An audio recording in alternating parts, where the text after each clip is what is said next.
Christians, like Jesus is all about the underdog and supporting people, and so there's a good heart. There's a part of the motive for this is, yeah, man, we want to support people who are being oppressed.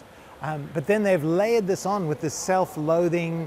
We're all white colonialists. We're guilty of this. We hate ourselves. We're ashamed of our culture, even though we're Christian. And then they are it's like they're primed by what they've been brought up with to believe this stuff. It's really concerning because it's just not true. That's the thing. I go, it's not true, man. And we should value the truth. Avi Yemeni for Rebel News at the Church and State Summit here in Brisbane, and today I'm excited to actually be meeting somebody for the first time that I've, in the last couple of months, looked up to a little bit. And I know, I know I look up to most of the world from down here. Yeah. But don't put yourself down, mate. Gravity's already done that for you. Yeah. But you have inspired me a lot because obviously around the world we witnessed what happened to you in Sydney. Maybe start there, tell us what happened, and then tell us what you've been doing. Oh yeah, well, I mean, likewise there. I admire you and the work you've done. It's fantastic, and I'm delighted to meet you. It's fantastic. So look, on October the 9th, there was a protest, a pro-Palestinian protest in Sydney. It started outside Town Hall next to the cathedral, and I'm sure people know that the police in Sydney had told the Jewish community to stay away from that. And I knew my brother had become a Muslim. I know Islam from the inside, and I've been to these protests before. I knew the kind of hatred they'd be spewing, and I thought, man, it's 2 days since October 7. The blood hasn't dried in southern Israel. They're still rounding up terrorists, and these guys are going to be there calling for the ethnic cleansing of Israel, just spewing hatred.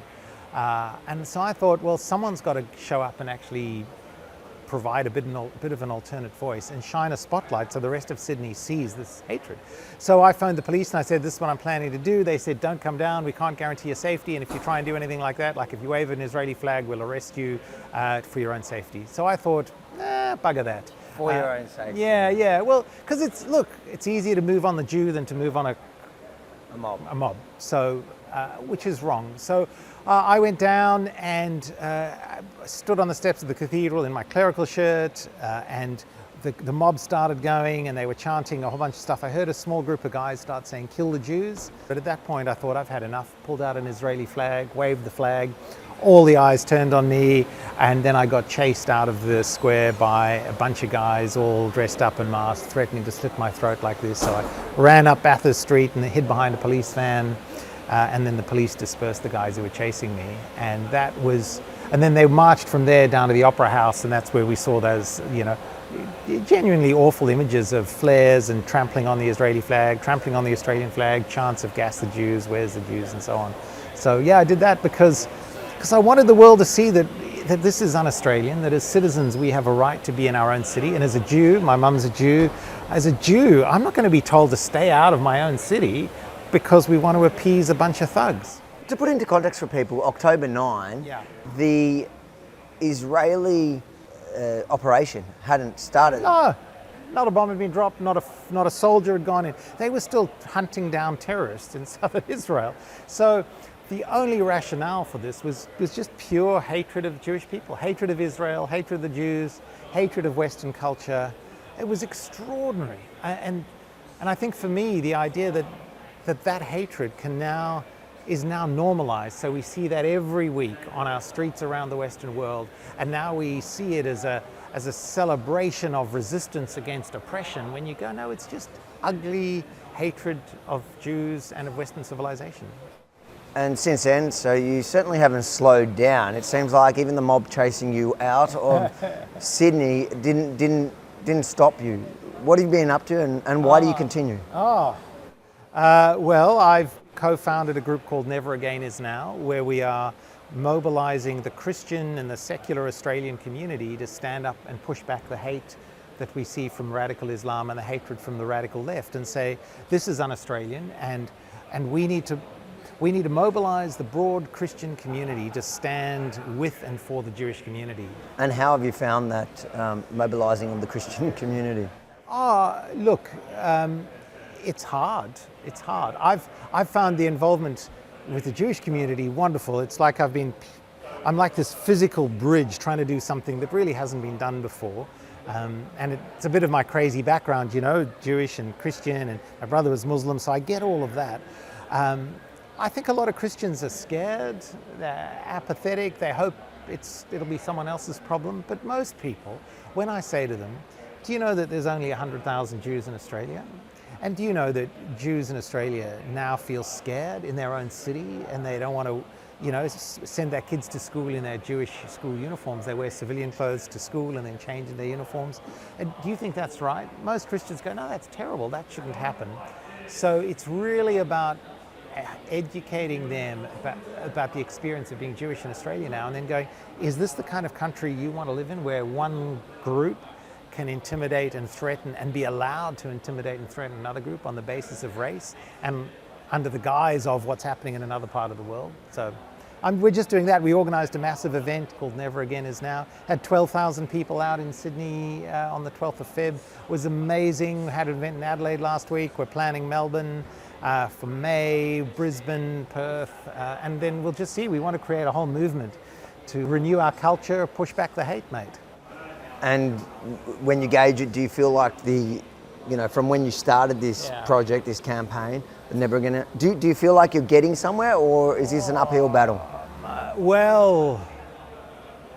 That's a very good question. I don't know. We're having lots of conversations. So here's how I approach life. I go, I am not responsible for the outcomes. All I can do is take the action in the moment that I believe is right. So we're doing what we believe is right, and we can't control the outcomes. The level of propaganda funded by Iran and Qatar, flooding social media, flooding the mainstream media, this narrative of of Israel as the oppressor, and the endless footage of devastation in Gaza, some of which is true and tragic, some of which is constructed and false. That is making it hard. That's not going away anytime soon. So it is an uphill battle. But that's okay. So someone said, what if you lose? I go, well, man, I'm going down swinging. I can't control the outcomes. It's like you said in your talk earlier, which was great, by the way. Like, it's not an option for Israel to lose. Like, you go, no, this is an existential battle. It's just not an option. And it's not an option in Australia for us to cede our streets to radical Islam and to say, we don't mind if Jews are persecuted in this country. It's just not an option. Finally, you're obviously a pastor in the Anglican Church. How do you feel their response has been? And because I do believe there are a few Anglicans that are actually campaigning on the other side of this. More than a few.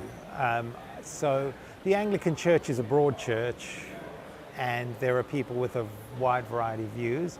And I would say, unfortunately, not all of them agree with me. And in fact, some are strongly supportive of the alternate view. Why are so many Christians falling for it now?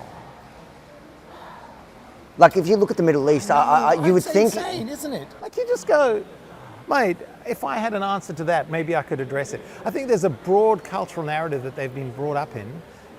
Frantz Fanon, the French-Algerian theorist, who popularized this, he was a psychoanalyst, popularized the idea of the oppressor narrative, and any liberation from colonization requires violence.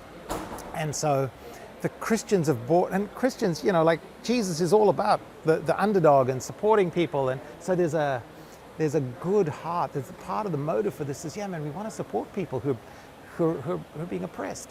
But then they've layered this on with this self-loathing. We're all white colonialists, we're guilty of this, we hate ourselves, we're ashamed of our culture, even though we're Christian, and then they are just, it's like they're primed by what they've been brought up with to believe this stuff. It's really concerning, because it's just not true. That's the thing. I go, it's not true, man.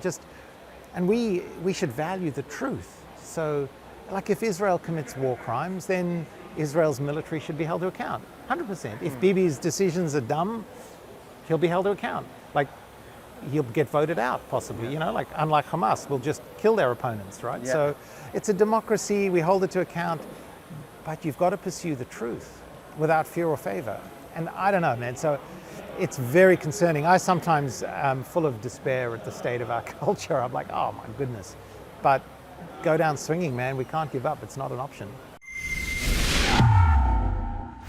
If you enjoyed this discussion as much as I did, make sure to like, comment, but most importantly, share it far and wide, because the internet right now is full of negativity where we need some of your power. And then head over to followavi.com, make sure to subscribe to the mailing list and across all social media, just in case the platform you're watching this on right now turns on good people like, what am I allowed to call you? Father? No, not Mark, father. just Mark. Just Mark. Rabbi. Rabbi. The Jewish rabbi. Followavi.com.